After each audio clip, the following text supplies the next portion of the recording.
for me, in this permaculture movement and in the herbalism movement, there are no gurus, there are no masters. There's maestros and maestras, like there's teachers, but we're not masters of anything. It's like we're all students, and that's what every ecosystem is for us, is the teacher, the great teacher. Hello and happy today. Welcome back to Regeneration Nation, Costa Rica. My name is Jason Thomas, and I have the pleasure today of sitting with Sarah Wu, one of the co-founders and co-producers of the Envision Festival, which is where we are right now. If you hear a bunch of background noise and music and other hollerings and whoopings and fun stuff, that's because we're at the festival right now. Sarah is also the founder of Village Witches, which she's going to tell us more about. She's doing some really exciting educational projects with Village Witches, and she is a resident at Taco Tal, an eco village in outside of San Jose near the Central Valley. So Sarah, thank you so much for taking time to carve away from the festival and all you're doing here to share your story and the evolution of the festival with us. Thank you so much for having me, and thank you everyone for watching. Sparkles aren't normal attire. Festy specialty. Well, okay, so I contacted you because Envision has come back awake after the COVID close. Yep. And it is so much better than ever. It's really apparent. I mean, I haven't been here since 2015. So I was part of the first 5, including the Village Witches with you last time I was here. And coming back now, I get to really see the maturity of the festival and the organization and the real attention to detail in those small things that make it a regenerative festival. So I wanted to get you here to tell our listeners who may or may not have heard of Envision of a little bit of its evolution and where you've come from, some of the rough points, and how it's really becoming a regenerative event. Yeah, thank you so much. So for those of you who don't know, Envision Festival, we started in 2011 here in Costa Rica, up in Dominical, a little bit north from where we are right now, at a project that is now called Danyasa. It was, back in the day, Bamboo Yoga Play, remember? So some of the original founders, Brennan, Sophia, Jeff or Tom, and another handful of us, we were 9 original founders, members, I guess, of the project. And, we wanted to throw a really good party. We also had this idea of bringing the Burning Man concepts down here to Costa Rica. And for those that aren't familiar, can you share that? Yeah, I mean, so ideas about like, radical self-reliance, which I have my own concepts about, radical inclusion, and also like the kind of music and the style and the, this kind of a vibe that we were experiencing up there in the Black Rock City Desert. So, or in the Black Rock Desert.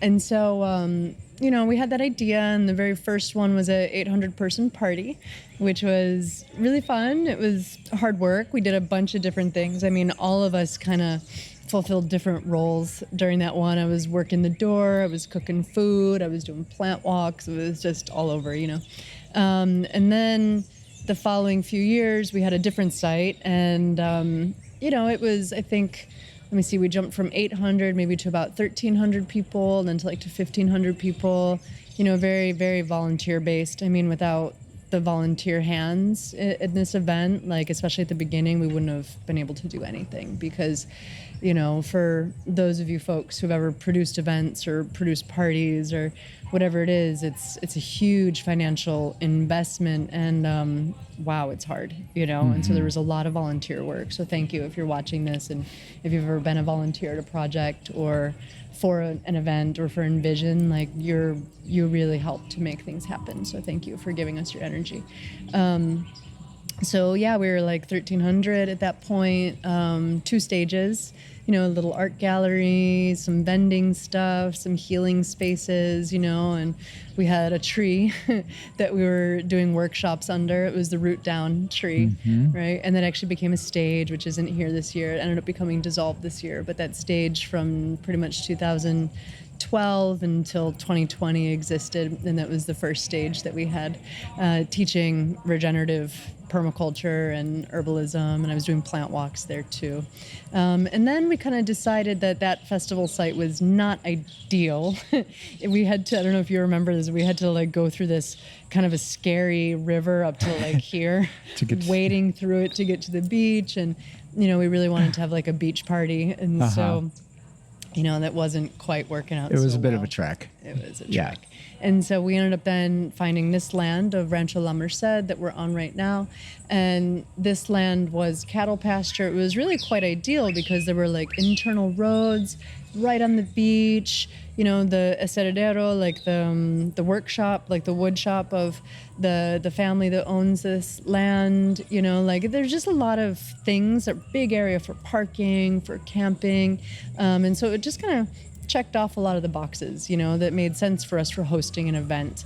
There's so many moving parts to producing festivals. It's like you see like housing and stage design and safety and all of the branches from safety, right? And all of the different branches and fingers and hands and blood and sweat that go into like creating the stages, and then the food, and then the relations, artist relations, guest services, like parking, all the permits, like there's so much. It's actually mind-boggling to think about like, the amount that needs to happen and the size of the team too, that needs to come together to make these kinds of events happen. So in 2013, we had our first Envision here at this site in Rancho La Merced. It started to grow very organically. I think at that point we were at like maybe 3,000-ish people. The next year was like at 5,000. And then in 2015, we sold out for the first time.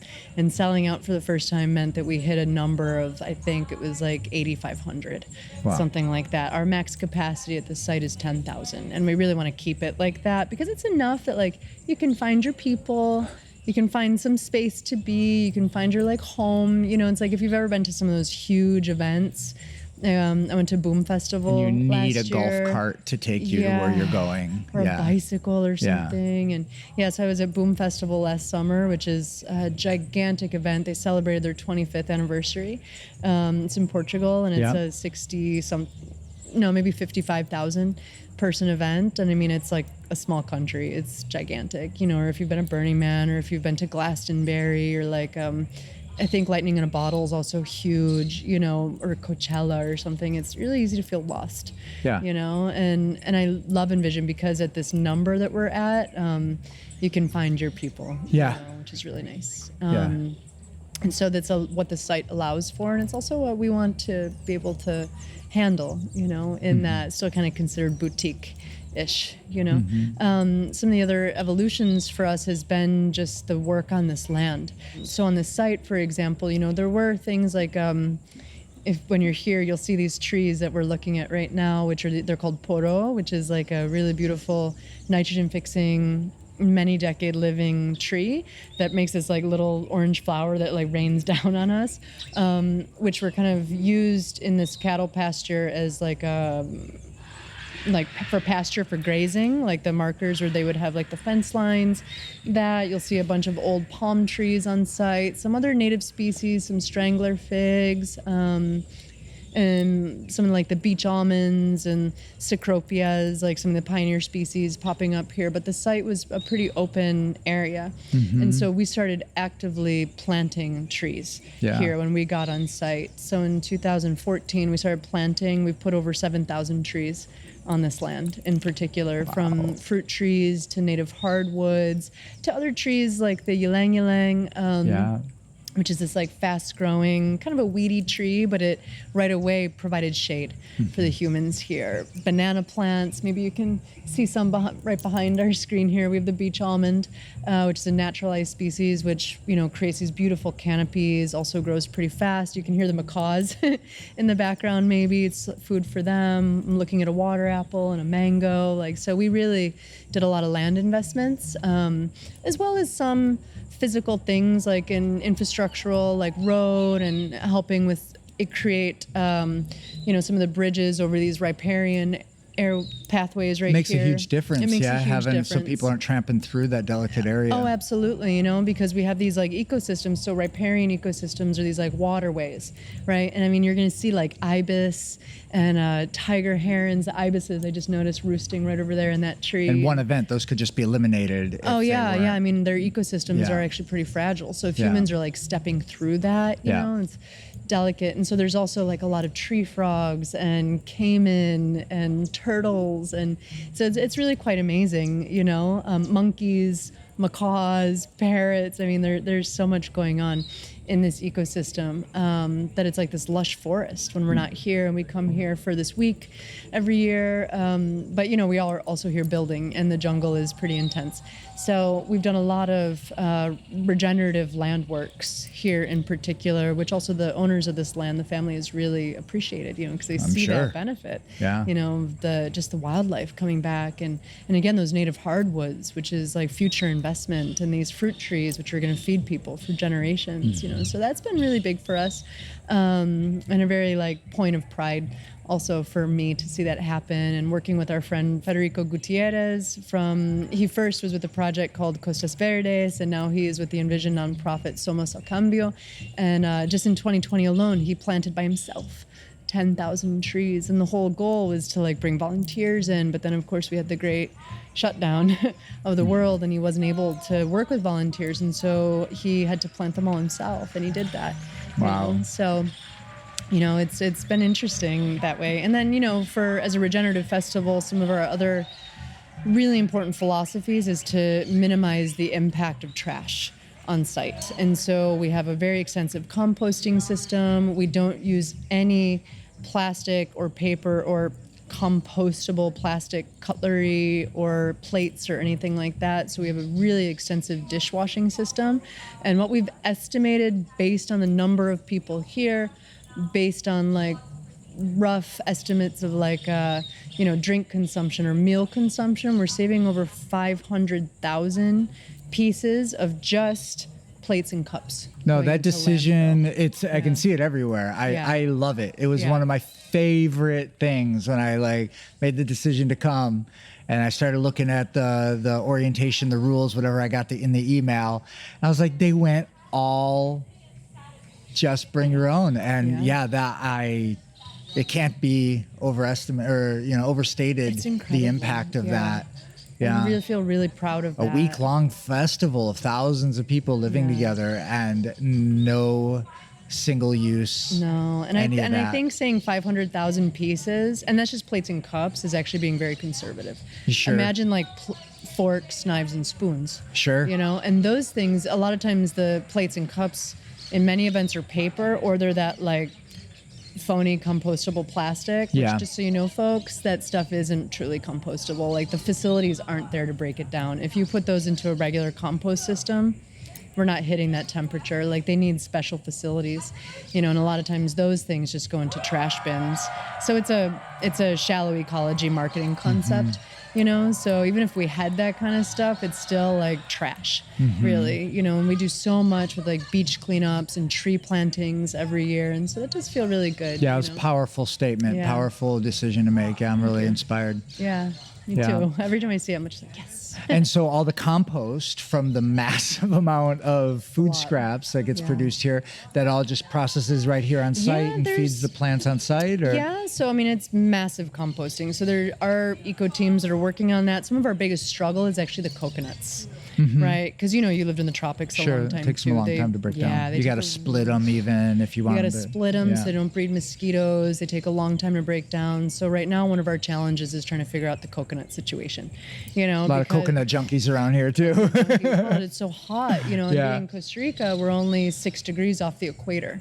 And a lot of the folks who are coming in, right, they're not used to this. And so coconuts are a critical food source to stay really hydrated and well, but they do have their other impact, you know. So last year we were able to find someone who was able to come in with like a massive truck, haul it away and like chip it, you know. So you need like a chipper shredder or someone who's willing to sit there with the machete breaking it down. One of the things I was talking to our ops crew about, which we'll probably come back to because everyone's just like so slammed, was maybe biocharing it. I think would be a really great option. Okay, you know? So if you're not aware, for those of you watching, biochar is this really cool concept. It's like making charcoal. But what we're doing is it's through pyrolysis, which means, in my accent, paralysis, I don't know, pyrolysis, which means that we're creating a oxygen void environment with the fire. So you actually start the fire on the top, and it creates this like vortex within it, and so you actually don't see like carbon smoke coming off of it. You might see a little bit of like a gas, and then it creates charcoal of a specific type, because you actually stop it at one point. You cut the fire. You get it hot enough to burn the Exactly. nutrients, but not so much to burn the carbon. Correct. And so then you have all this surface area, which then you can inoculate with things like mycelium or with mountain microorganisms, which is a type of bioferment that can feed the plants, or you can use it in bioremediation and leave it like open. So some of you might know it as like activated charcoal. If we're taking it internally, if we're working with it in the ecosystem, it's called biochar, or like living charcoal. That sounds like a cool solution. It could be a really cool solution, yeah. But the amount, we'd have to get a bunch of people out there with a big pit, and it's hard work making it, because we don't have in Costa Rica massive furnaces right now. But I think it could be a nice solution for the coconuts. Yeah. I interviewed Justin Dolan at St. Michael's Permaculture Country Club, and when I had gotten there, he had just dug in a huge pit and just loaded it full of wood scraps. It was a massive pit, and he loaded that full and then Biocharred it. And he just put it on fire and then covered it with palm leaves and sand. Yep. And that helped it stay hot, have enough gas or enough air to keep going. But and then after he harvested all the biochar, he filled it with wood again and made a Hugo Culture bed. Nice. Yeah. Nice. Yeah. That's cool. That's another option too, is we could Hugo culture it, which is a really great salute. For those of you who don't know, Hugo culturing means hill culture, Hugo culture. Every time I have German students, they always like chuckle at my pronunciation of Hugo culture. They're like, it's not how there's an umlaut or something over it. But the Hugo culture means hill culture, and we're actually like digging down into the earth, usually a minimum of 2 shovels deep, and then we fill it up with compost and wood and small logs and leaves and green leaves and scraps and all these things. We make like a compost lasagna, and then it eventually is breaking down, and it's a self-feeding garden bed, for months to even years, depending on the ecosystem. Here in the tropics, it's usually like 6 months, and it's like flat to the earth. But it's a really great technique for areas in the tropics, because we don't have a lot of topsoil here. It's very shallow because of the amount of rain that comes through. And so Hugo culture is an awesome option. And yeah, that could be a good solution actually with those coconuts. Yeah. So other waste. Let's talk about the bathrooms. The bathrooms. When in the early days, you Great guys compost experimented with the compost toilets, I know. and I'm sure that was one of those split politics of some people determined to make it work, and some others that were like, we can't try this anymore. I know. Tell us a story. So compost toilets, for those of you who aren't familiar, which you probably are if you're watching this, it's Regeneration Nation, right? So I'm assuming, making an ass of you and me, that you know what a compost toilet is. For those of you who don't know, it's a dry toilet. We're eliminating water waste by pooping and peeing in fresh water and sending it off into the ecosystems or into the septic. And so when we're working with dry toilets, instead of flushing with water, we're flushing with a carbon source. And so it could be sawdust, it could be wood chips, it could be cardboard, paper, et cetera, et cetera. And what we're creating is a closed loop system, right? So instead of sending the nutrients off somewhere else to be processed or to pollute ecosystems, we're actually keeping those nutrients in the ecosystem and creating the surface layer, like the humus layer of the forest, right? We're creating biological soil, also known as compost. So in that, it was an awesome idea. I think the limiting factors is pee, actually, because urine is what creates excessive nitrogen in the compost, and you need odor. and you need so much more carbon to accommodate for the nitrogen input from urine, and so when you're peeing in the compost toilet, they get smelly really fast, and you'll see that ammonia, becomes quite present. A lot of water and liquid, and so keeping up with the sawdust is one of the bigger issues with mass gatherings in compost toilets. Another thing with compost toilets is digging holes in the ground is not a compost toilet, that's a privy. Right, or the outhouse or the shitter type of a thing. And so when we dug this trench just to help to accommodate for the amount of poo and the amount of pee, the risk in that is the water table, you know, in that like we are on the beach, if the water table and the rain gets too high, off season, not when we're here, but like in that off season, if there's not composted well in there, it can contaminate the water table pretty easily, because when the water table hits the compost or the privy or the outhouse, it can actually travel 50 meters horizontally. That's no good. Or 15 meters down. And so if there's a well close by, it's a really high risk. The other thing with that, with mass gathering, besides the carbon source, besides how do we actually deal with all of these humans and their bodily fluids and waste coming out of it, was the legalities of it. And so technically the compost toilet is not legal in Costa Rica. You can get away with it in your home, you know, you just kind of don't put it in the home plan, you know.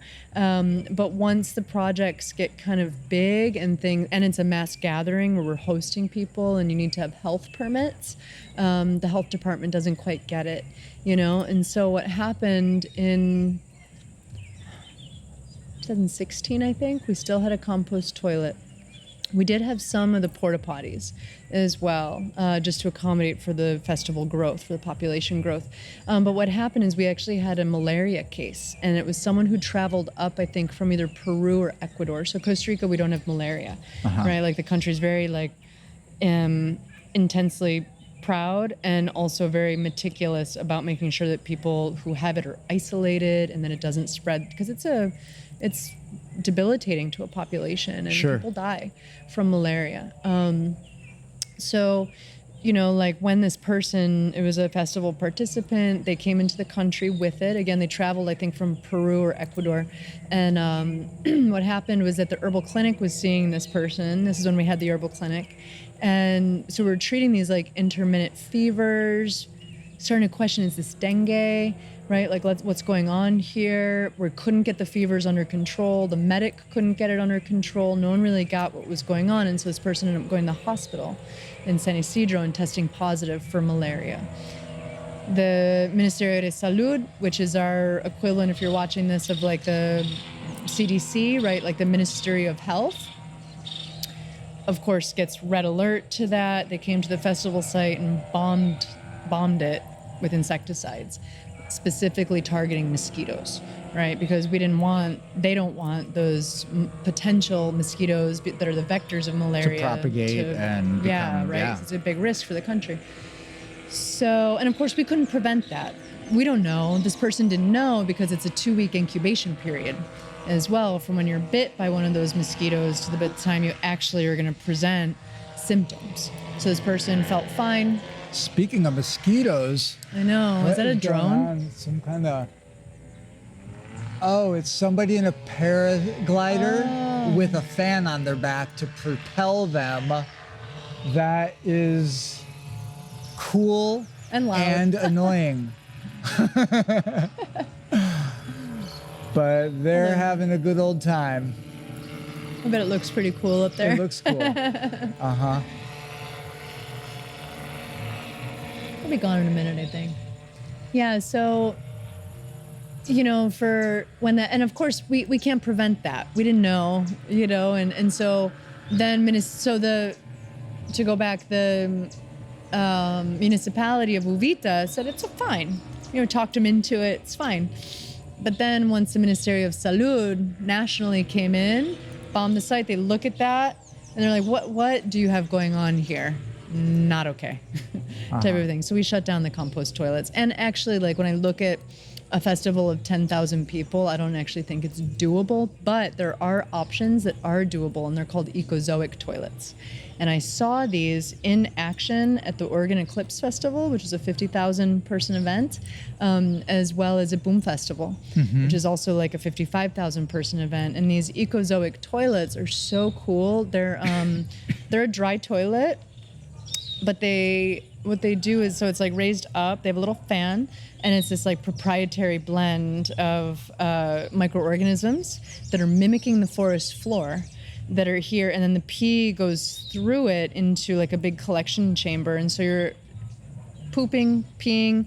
There's an airflow with the fan that's like keeping the urine kind of dried out, so it's getting rid of like that ammonia, and again letting the pee move into this other chamber, and then like your poop is gone in a matter of hours. It's consuming it, and it's really cool. We had this presentation, because I taught a permaculture course at the Oregon Eclipse Festival. This was in 2017, by the people who developed these toilets. It's this guy, let me try to remember his name. It's not Dante. It might be Dante. I can't remember. He's one of the like main operations guys at Boom Festival, as well as this other guy, Scott Whitaker, who has an event called Building Man. I think it's in Utah. You can correct me with that one. Check it out. But so they built these toilets and they designed the whole thing. They gave this really great presentation to our permaculture course about it. They're talking about like the code browns and all the explosions they were having trying to make them like work, because it was like their first real trial at an event that big, and they worked really amazing. They were always super clean, thanks to the team who was like taking care of like the human mess that happens. But the toilets themselves worked really well, and seeing them at Boom Festival with 55,000 people was incredible. And Scott Whitaker was telling us about how at Building Man, they were advertising building these Ecozoic toilets. He gets a call, and it ended up being the health department being like, you can't have those at a mass gathering. And he was like, hey, why don't you come check them out? Because these are really cool. Representative comes and checks them out, and now they're in like the parks in Utah. They saw that they actually work. Right. So good. So that's one of the things that we would really love to see. At least for me, I would love to see the Ecozoic toilets like installed down here instead of the porta potties. And what do you think the biggest obstacle is to making that happen?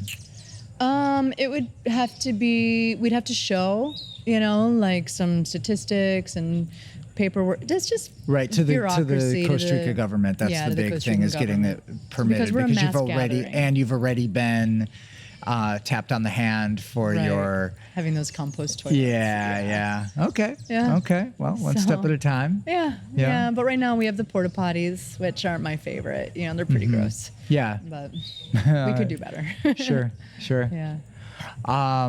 All right. Any other ecological or regenerative highlights of how the event's produced? I think. We do work really hard to. Costa Rica is so great because there's local food is the whole country. The country's so small, so it's really easy to work locally with folks to bring in really high quality food. There's a lot of farmers out there that we make contact with, to produce that way. Some of the things that I'm really proud of that I brought to this festival ecologically was the Village Witches project. Yeah, tell us more about the Village Witches. So Village Witches came out of the broom closet many, many years ago, but I had the idea to bring this concept to the festival specifically through the lens of herbalism, and how do we present herbalism in parties, and so we created a few different things. One of them is the Elixir Bar. So I really love that because, it's human beings, we love going to the bar, right? It's how we socialize. It's you go to the coffee shop or you go to the bar, and what are we doing when we go to the bar? We're drinking alcohol, and there's nothing wrong with consuming some alcohol, but how often have you had these great conversations that you can't remember, or you wake up just wrecked the next day because you're drinking so much, and so we wanted to mimic that bar experience because it's how we're accustomed to socializing, but replacing it with these concepts of elixirs, right? And they're getting more and more popular. I brought the first one in 2015 also. And it was this little thing, and people were into it, especially people who were practicing sobriety or people who were kind of hip to herbalism a little bit. And now they're getting super popular, which I really love. And so an elixir is a functional beverage that's non-alcoholic, right? So, but we're mimicking the cocktail. You can call them mocktail. It's a little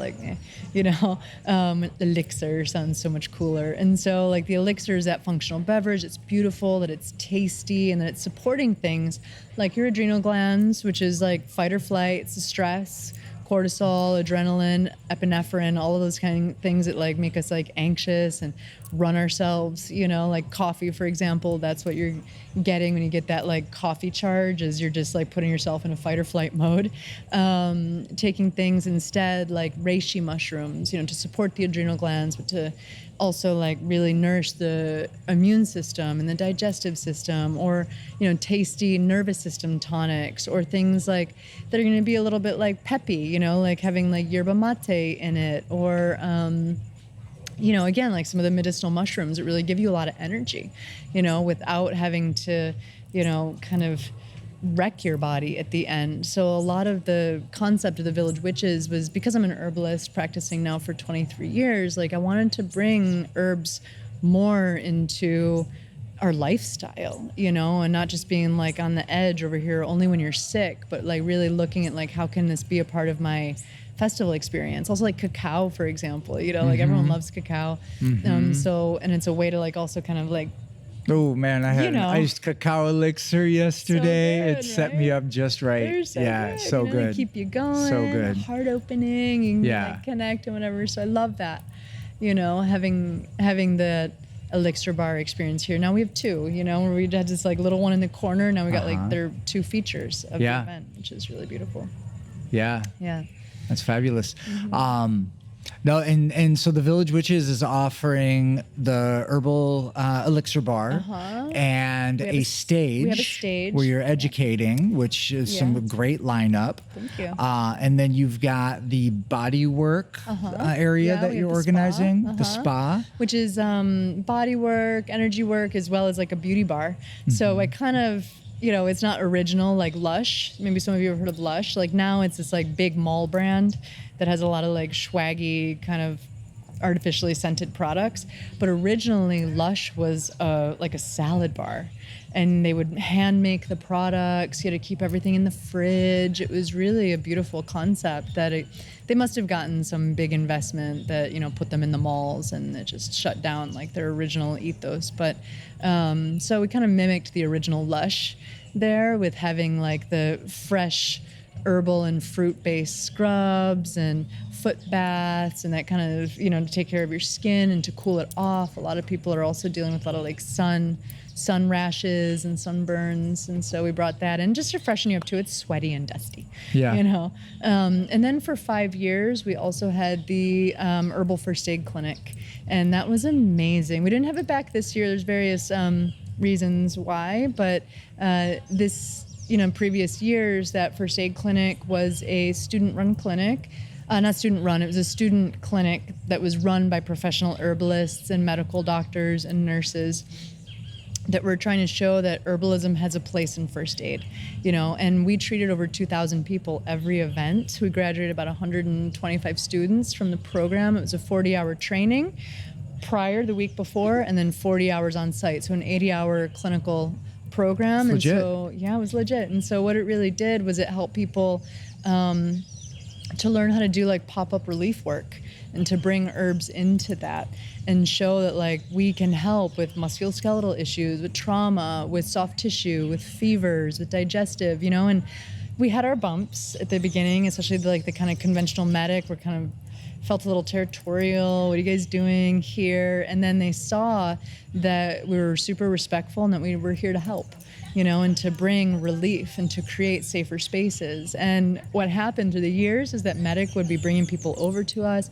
They would come over themselves to get treated, you know, because there's a lot of limitations to allopathic medicine, you know. And it's like there's only so many Tylenols you can take, you know, only so many like anti-diarrheals, you know, when it's like people really need nervous system tonics, and they need, you know, just sometimes anti-inflammatory topical things to help heal their skin. I mean, there was so much that we were doing, but I'd say the team got a little burnt and didn't always, there was a little internal support that didn't come from that, so. People stuff. Yeah, but it was a great project, you know, for those 5 years, and we'll see, maybe it'll come back. And a lot of people are asking like, where's the herbal clinic type of a thing, you know. Iteration. And right now we have the apothecary instead. So the main lead, her name is Lala Palmieri, and she's an herbalist from Guatemala and a permaculturist, botanist, and a biologist. And she was leading that for those 5 years. Now she's running an apothecary here and, working with her brand and other local Costa Rican herbalists. So they still got their thing going on. Great. And then it's on the stage. What kind of people do you get on the Village Witch stage? What are we talking about this week? So at the Village Witch stage, we usually talk about traditional and alternative healing modalities. A lot of kind of top name herbalists. It's so great that we can even say that there's top name herbalists right now, right. Yeah, so no, great. 15 20 years ago it was, we're so fringe. we were still being threatened with having supplements taken from the shelves and stuff. Exactly. And Costa Rica is a great place to practice because when I ask my students, who here's grandparents gave you herbal medicine, and it's always the Latinos and the Asians that put their hands up. A lot of us that come from North America or the EU or something, it's been so removed from our reality. So we're trying to bring it back, and we're in such a renaissance. And here in Latin America in particular with practicing, I'll have to say the World Health Organization is amazing for this because they set the standard that people have the right to practice their traditional medicine.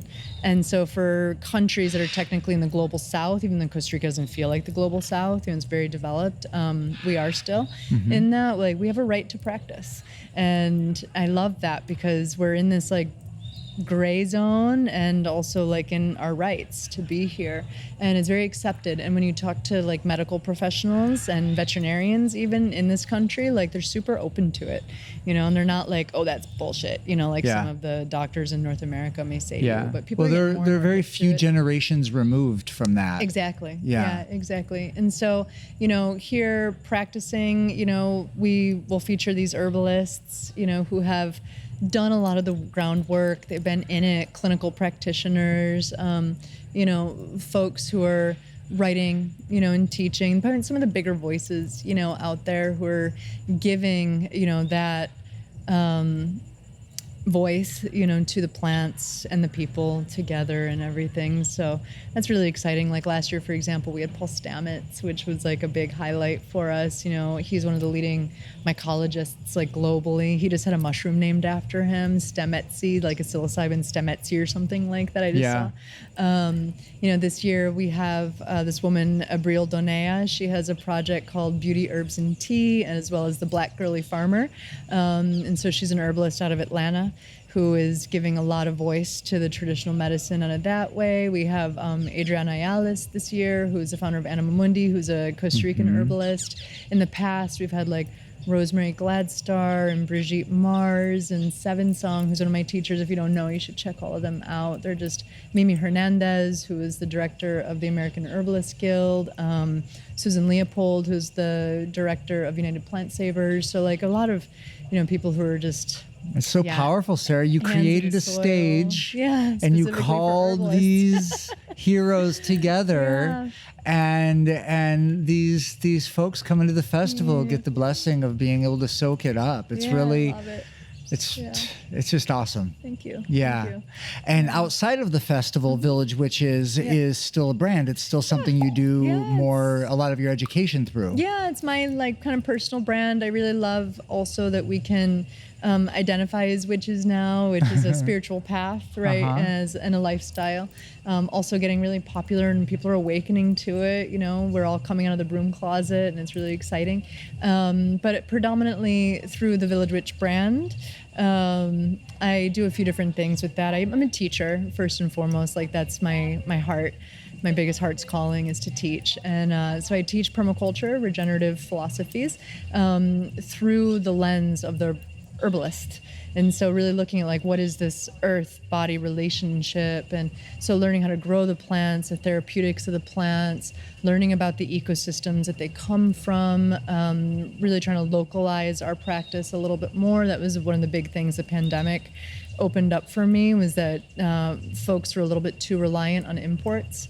And looking then, look at this materia medica, this materials of medicine, this apothecary that's all around us. And actually I had more work through the pandemic than I had in many years prior, because people were like, I need to know what's here because we're locked down here, type of a thing. So it was really fun to educate people through that. And then I teach another permaculture course called, I do the foundational PDCs, but I really love kind of seeing how permaculture is evolving, you know? So I've been teaching a course called Soul to Soil, and that one is a PDC for personal development. So it's really helping people to kind of find their personal niche. Awesome. And that's a 125-hour course that I'm doing, mostly in Portugal right now with a friend of mine, Eduardo Tercides, who will be speaking in Envision. And I did another one, permaculture for social activism, and I taught with Ryan Rising, who's another permaculture teacher here. He does like eco-social action. He was one of the founders of the Permaculture Action Network in the US, if you're familiar with him. But I've participated at one of their events in Minnesota. Amazing community projects. And, so I really love, and then permaculture for the herbalist path is the big one that me and Lala teach together. And that one we're doing mostly in Guatemala right now. It's where she's from. We really want to give, spread things around, in our student body, but also in like how we're, spreading the abundance a little bit to different projects. And I love working in Guatemala. The government's so unreliable that it really gives a lot of force to people to create grassroots projects there, and so Permaculture for the Herbalist Path is Regenerative Herbalism 200-hour program that we developed, which is using, again, the foundation of the PDC, but branching it out into human anatomy and physiology, into our materia medica, into herbal therapeutics, into medicine making, into farming practices and gardening practices and community action and all that. It's really an amazing program. So, as a teacher, that's what I'm focusing the most on, is like, how can I get more people trained and out working? And I just think it's like, I look at my students around, I've got a lot of them here, and seeing their projects that they're doing, and it's just like, there's so much pride to see what's happening. It's so cool. Really not only touching lives, but influencing the way other people touch lives. And and I always say and this was actually it's not original. I took it from my teacher, one of my first teachers. I've had many teachers. First day of class, his name's David Winston. He had a school called Herbal Therapeutics School of Botanical Medicine. That's where I did like my formal, many hundreds of hours training with him originally in like 2004 to 8. And he said, if I'm your only teacher, that's a problem. And I believe in that too, and so I really love seeing my students teaching and being with other teachers, because for me, in this permaculture movement and in the herbalism movement, there are no gurus, there are no masters. There's maestros and maestras, like there's teachers, but we're not masters of anything. It's like we're all students, and that's what every ecosystem is for us, is the teacher, the great teacher. And as we're moving into these different ecosystems, and as like things are changing so drastically around us, I mean, we're seeing it. Climate change is so fiercely happening, and watching these shifts, and it's like it just gives us this opportunity to humble ourselves and be students, like in every step that we take, and it's pretty awesome. And it's also like in these events, like just getting to be a student and learning from like what's happening and how are people interacting with the world and each other, and how can we just keep learning and doing things a little bit better every day, and every opportunity that we have for producing something or creating something, And we were talking earlier, there's all this that we do as teachers, mentors, consultants, to share what we've learned and learn through the process, right? And we're all in it together. We're all a piece of a lineage. We're a particle of the passage of information. Each one of us, even the most exalted masters, are also generally just another particle in a long lineage of wisdom. And we, those of us who are ambitious, entrepreneur, co-creator types that want to, do everything we can to influence, the world outside of our little bubbles. And we live in this world where there's just so much going on. There's so much that that we can't touch, no matter, despite all our efforts to make the most eco-friendly festival that everybody's gonna love and exalt and hopefully take what they've learned here to go plant trees at home and offset the what it cost for the plane to burn fuel to bring them here, and that they start to wake up and get it that, you know, all of our decisions play into the chaotic puzzle of our influence over, you know, the life around us. And it's a really powerful thing what you guys have done here. It's really, really beautiful as I listen to all the young people here coming, and like I've heard people ask each other, you know, what do you want to get out of the fest? It's like, I don't know, man. I just want to learn. I just get it now. I've been getting it. Like people, like we're not doing the right thing. We're not leaving our kids what we need to be leaving them with the way this planet is. And I just came to learn. And there's a lot of kids here that are here to party and have a good time. And there's a lot of people really just here to humble down and learn, because we all know that the chaos that we're all working to bring harmony to, you know, to harmonize with what we see as our regenerative practices. You know, we're all trying to play our part in this co-influence movie. There's only so much we can do. And I think that's where it's important to figure out what your personal niche is. Right? Like for me in this philosophy, right, through permaculture, it's like the forest is the model, right? And the forest is perfect. There's no waste in the forest. Everything has its role, its place. And it's interesting you use these words like influencers or leaders, whatever, because it's telling us that we should all be canopy trees, right? Or we should all be like that keystone species that everything depends upon. But the reality is that not everyone is that. And we have to find what your personal niche is in there. Maybe you're the vine, you're the support species. You know, you're that nitrogen fixer, or you're that pollinator that's coming through, you know, and touching that specific fruit tree or that specific, you know, other little plants over here. You're that little like humble weed that's holding that soil together. And I think that that's what's so important, is that people in this, with these experiences, kind of realize I don't have to be the canopy tree. My life is just as critical to the survival of this ecosystem. As a ground cover. You know, as an epiphyte, as a vine, you know, or as a predator out there. And that's what's squirmy, right? When we try to use that forest model to see like those parasites and those predatory species are actually really critical to forest survival. And I think like in our human metaphor of that, or like the ones who really kind of challenge, you know, or like who take a little bit too much and trying to set that boundary and help them, you know, to see like, you know, like, is this equitable right now? And what is this reciprocal relationship? And what do we have to learn from each other in those experiences, you know, because the forest is about reciprocity.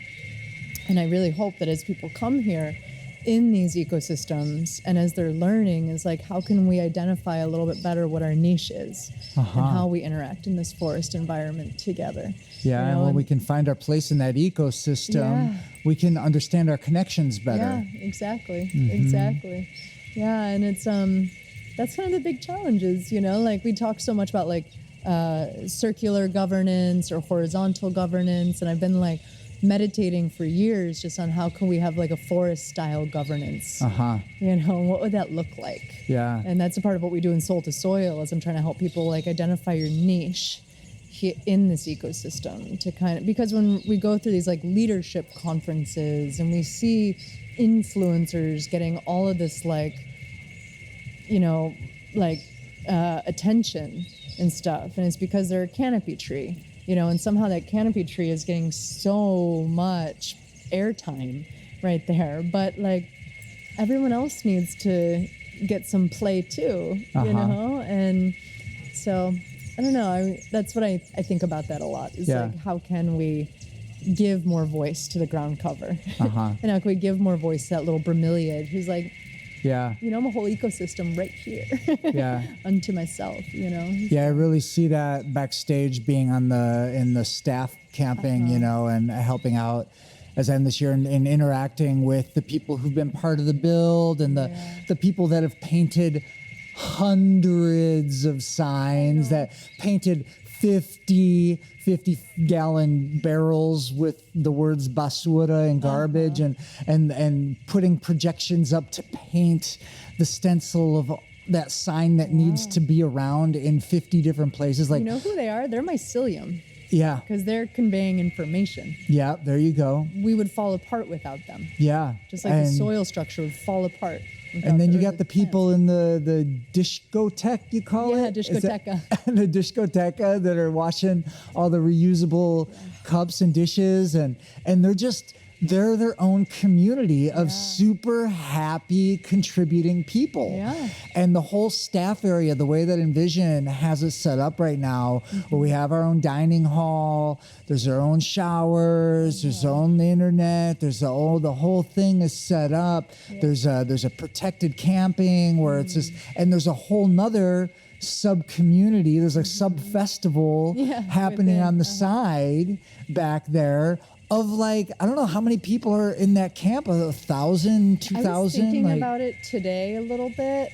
Gosh, I mean, just for example, like I fall under like the production branch. We're 340 plus people. Right? And then it's like, that's just one branch of this tree. And so I think I'm going to give it like a rough guesstimate, but I would say maybe like 1,500 to 2,000 people are staff, volunteers, talent, right? And talent. That was the size of your third year's festival altogether. Gosh, I mean, volunteers alone, there's hundreds and hundreds of them. Yeah. You know, every little branch is just like all of these like folks on it. That'd be a really fun exercise for you to map out Envision gathering people ecosystem from the chefs to the security and safety team, to the teachers and presenters, walk around all the little pieces of trash, picking up the trash, to the visitors and all the different types of visitors that come through here, whether they're here because they're in the wellness circle or they're in the party circle,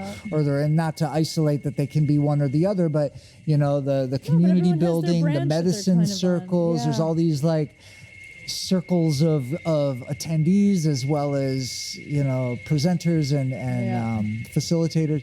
Yeah, no, the event is staged in a way that that exercise could actually be effectively done. That would be cool. I'd love to see that.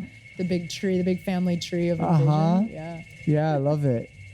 I love it. Aw, Sarah, I'm so happy we had this time together. Yeah, me too. Before we go, let's share with the listeners or viewers how they can find out about Envision Festival and about your work with Village Witches or your teaching programs. Thank you so much. Yeah, so envisionfestival.com. A lot of people use like Instagram, right? So it'd also just be like at Envision Festival. You can find us there super easily. Yeah. We got a really beautifully built website. We've actually got an app this year, which was a big feat. I love it. It's a good app. Wow. It makes it easy to organize the event and what you want to do. Yeah, so got a nice much, calendar. Right? Map, like everything. They did such a great job. And then, of course, like the social media, you know, you can find it. A lot of cool podcasts like this one, Regeneration Nation. YouTube, your YouTube channel, right? There's so much. There's like Jai Dave. We've got our Ethos project now, which is an educational platform that we've launched with Envision. So you can also check that out if you want to find more with like our speakers and presenters. And then Village Witch. So it's a villagewitch.org is what I was able to get. Villagewitch.com's taken. But yeah, you can go there to, or Sarah Wu with an H, W-U.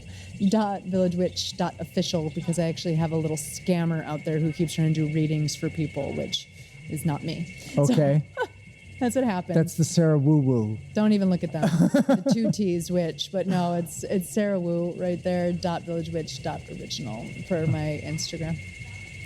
But yeah, through there, and then also just villagewitch.org, and that's where you can find like all the links to different projects and to all my teaching and everything as well. So super. And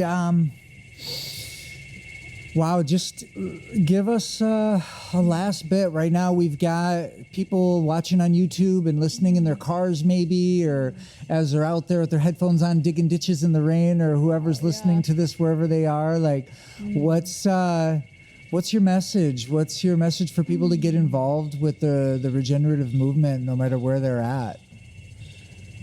You know, I mean, there's so many things. Wow, for that. I think one of the biggest things is to really keep yourself open and aware, you know, like really, really, really informed about what's happening around the world. We were talking about this a little bit earlier, you know, and we get so attached to some of the things that are the problems of our privilege.